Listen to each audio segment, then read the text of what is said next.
TNT underwater. So yeah, it's so easy, but there's also another one we'll be covering. Okay, just do that and then activate your TNT, put your sand. Boom, it activates.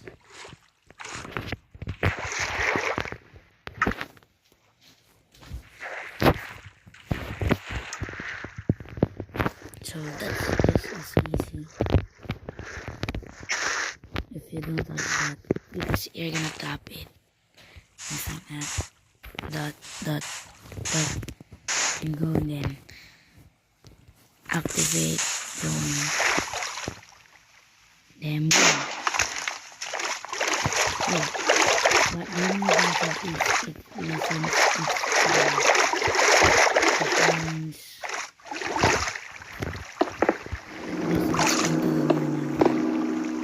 Like the normal.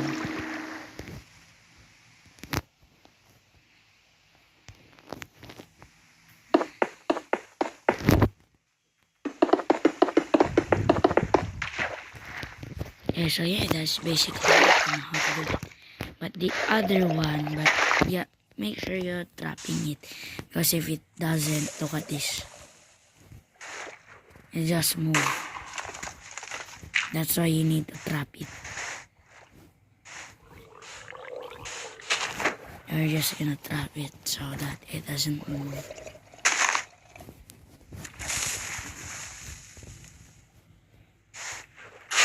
And go.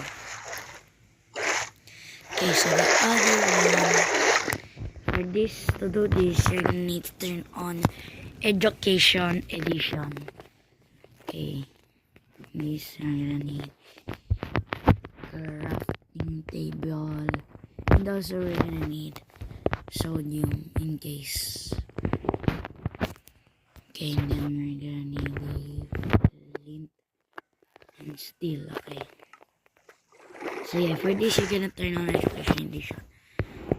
Wait, to do this, just go to the settings, then go to game, then activate cheats, then go. Oh wait, forgot, you cannot change Education Edition here, so you just gotta do is save and quit.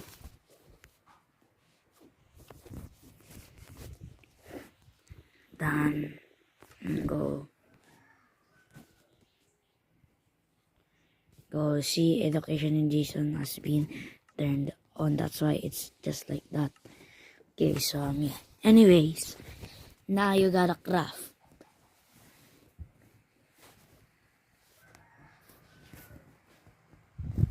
The reason I brought the sodium, because I think we need it, or magnesium. That's why I brought two. Okay.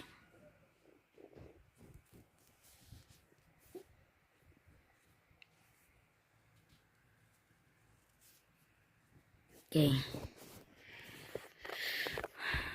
Let's go. So the person we're gonna try is magnesium. So that no. What about sodium? Yes. There you go. We need it to make underwater TNT. So yeah, this can only be accomplished on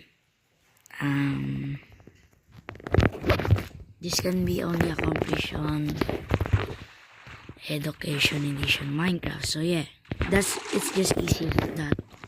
Then go to underwater TNT, light it.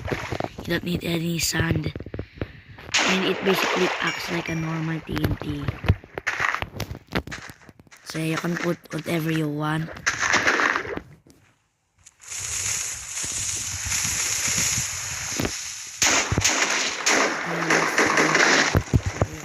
This is actually good if you want to play. If you want to kill all the kelps and fishes, that is. If you're a psychomaniac and don't like nature, yeah, that's it basically, guys. That's it. If you enjoyed today's video, please like, subscribe, click notification bell, and never miss is Audrey, and bye. Peace!